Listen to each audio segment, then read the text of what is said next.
Olá, meus amigos. Nesse vídeo de hoje, nós vamos entender como a parte de coagulação cai nas provas do Enem e eu vou aproveitar e pegar outras provas, FUVEST, UERJ. Tá interessado? Se liga, daqui a 2 segundos a gente volta.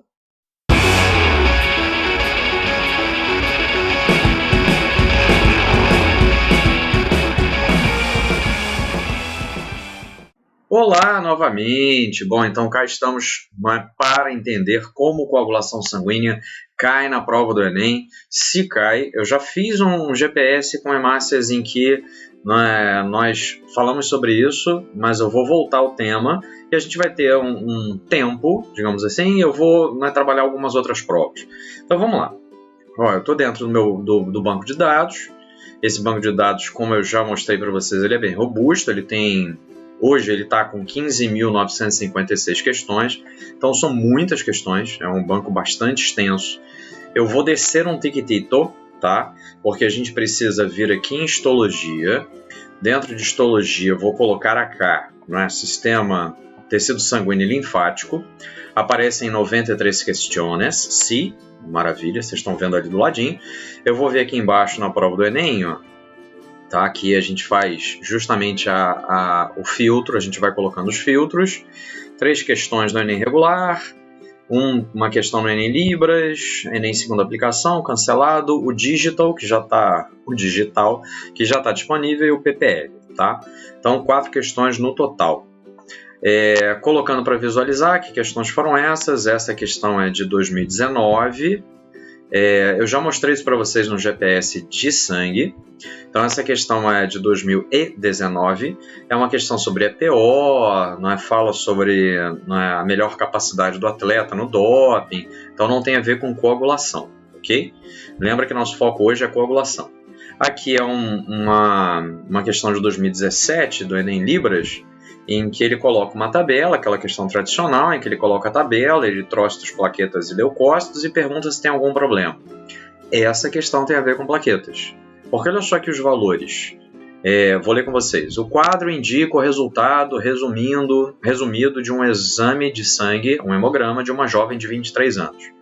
Aí nos resultados dela, 4,63 de eritrócitos, hemácias, e o normal é de 3,8 a 4,8. Ok, tranquilo, favorável. 87 de plaquetas e o mínimo é 150, não é? 1000 por milímetro cúbico. Está abaixo do normal. E leucócito está dentro do normal, 4,5 a 11. Aqui está 6,04. Maravilha. Então ela tem plaquetas em uma quantidade menor, o que levará a problemas de coagulação.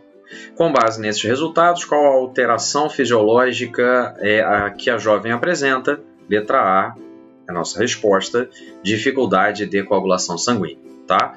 Então essa questão ela toca no assunto coagulação, mas é uma questão que a gente conseguiria resolver de uma maneira mais geral, sem a gente decorar aquelas etapas todas da coagulação. Protrombina, virou trombina, fibrinogênio, virou fibrina, e coisas nesse sentido. Maravilha. O vídeo de coagulação sanguínea do conteúdo vai vir na quarta, mas eu quis inverter um pouquinho essa semana, mostrar como cai, aonde cai, para a gente basear o que a gente vai fazer na quarta-feira. Yes? Maravilha.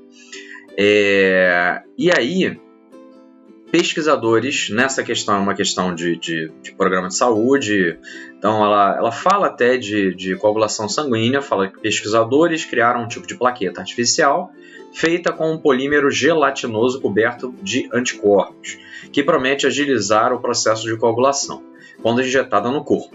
Se houver sangramento, esses anticorpos fazem com que a plaqueta mude a sua forma e se transforme em uma espécie de rede que gruda nas lesões, etc. Então ele está falando de coagulação sanguínea. Qual doença cujos pacientes teriam melhora de seu estado de saúde com o uso desse material? Então a gente tem que saber qual doença levaria a problemas de coagulação. Dá uma lida, se você quiser parar o vídeo, para o vídeo 2 segundos, para a gente poder responder. 1, 2. Hemofilia, a resposta da letra B de baixinho, não é?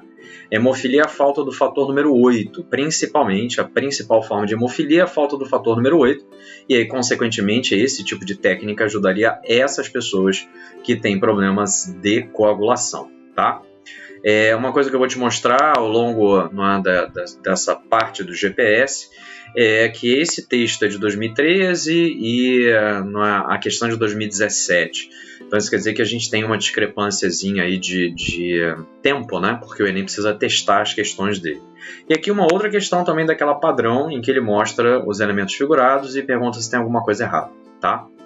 Então não vou me ater muito a essa questão, que a gente já fez uma outra muito parecida.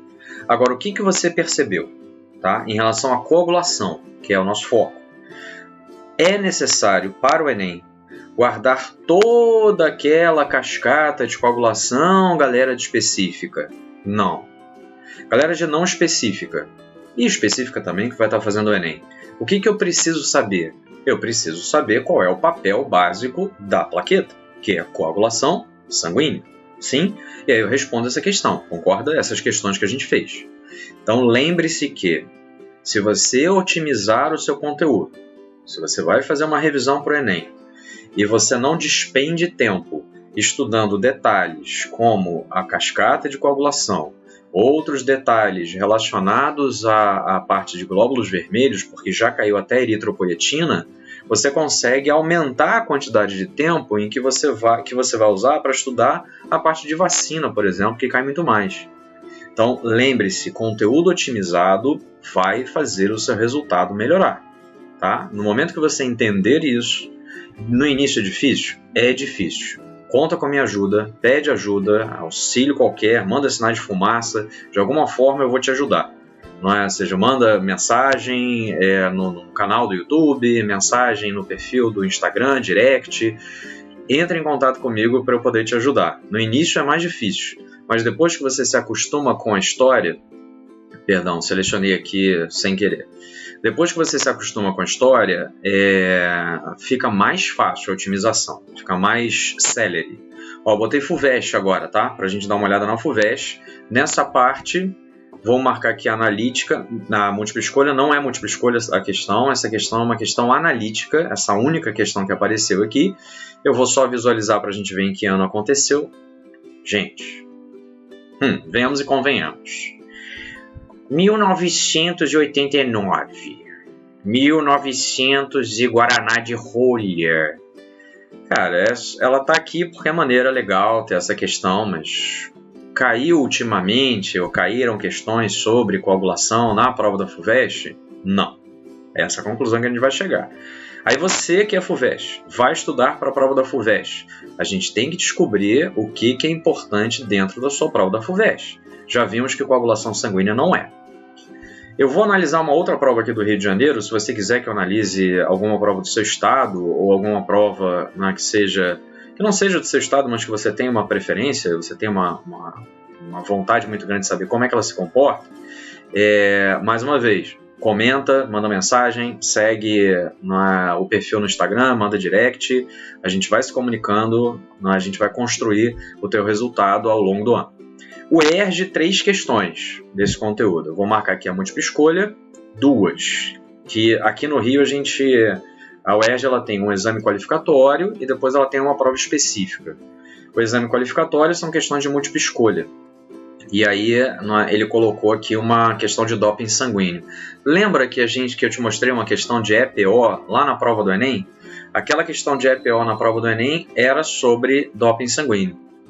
Então, as coisas meio que se repetem, não? Ou seja, o que caiu num ano na prova do Enem pode cair na prova do UERJ no outro ano. Essa é de 2020. Ele diz o seguinte: no chamado doping sanguíneo, atletas retiram um determinado volume de sangue e reintroduzem no corpo. Aquele doping era dar EPO, que é um hormônio que estimula a produção de células vermelhas pela medula, em um momento próximo da competição. Esse procedimento, que melhora o desempenho do atleta, possibilita o aumento do seguinte parâmetro sanguíneo. Para o vídeo, se você quiser. Pensa na resposta e depois dá play. Aumenta qual padrão, qual parâmetro? Se a gente está fazendo um doping sanguíneo, eu quero melhorar o meu número de eritrócitos, que é a quantidade de hemácias que a gente tem disponíveis. Quanto mais hemácias a gente tiver, maior vai ser a capacidade aeróbia e, consequentemente, melhor vai ser o resultado numa prova aeróbia. Não adianta nada o atleta se propor a fazer esse doping se ele vai fazer, se ele participa de arremesso de peso, porque é uma prova de explosão muscular. Mas aí a gente vai conversar um pouco sobre isso quando a gente chegar lá na parte de explosão muscular, músculo, e eu vou colocar nos vídeos e eu vou explicar para você como é que funciona. E a outra questão é de 1999, tá? Não é tão 1900 e Guaraná de rolha como aquela outra da FUVEST, mas caraca, 1999 também faz um tempinho aí, né? Então, 22 anos. Então, eu acho, tá? E aí uma opinião, precisamos nos basear naquilo que é mais recente, pelo menos de 5, 6 anos de lá para cá.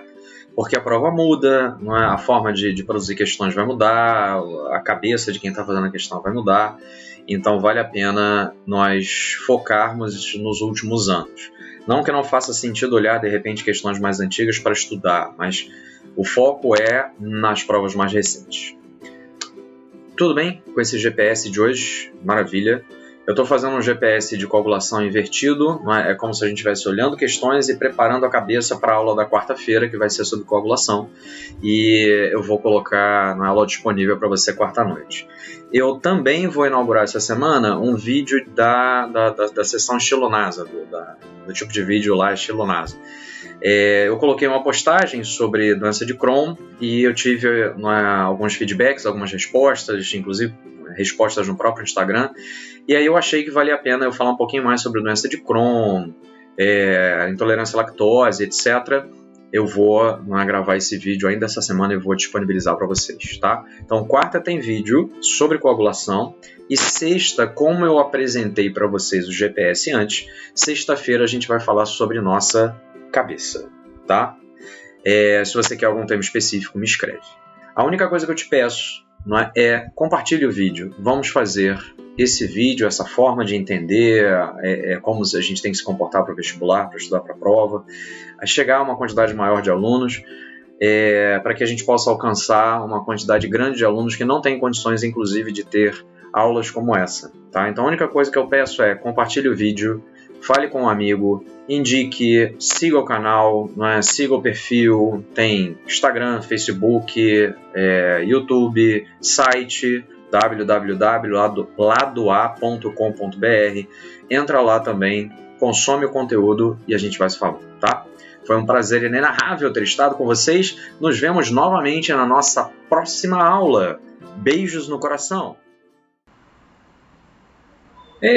Peraí, Cício. Que isso? Repete. De novo. Novamente. Xiii, tá parecendo Falabella.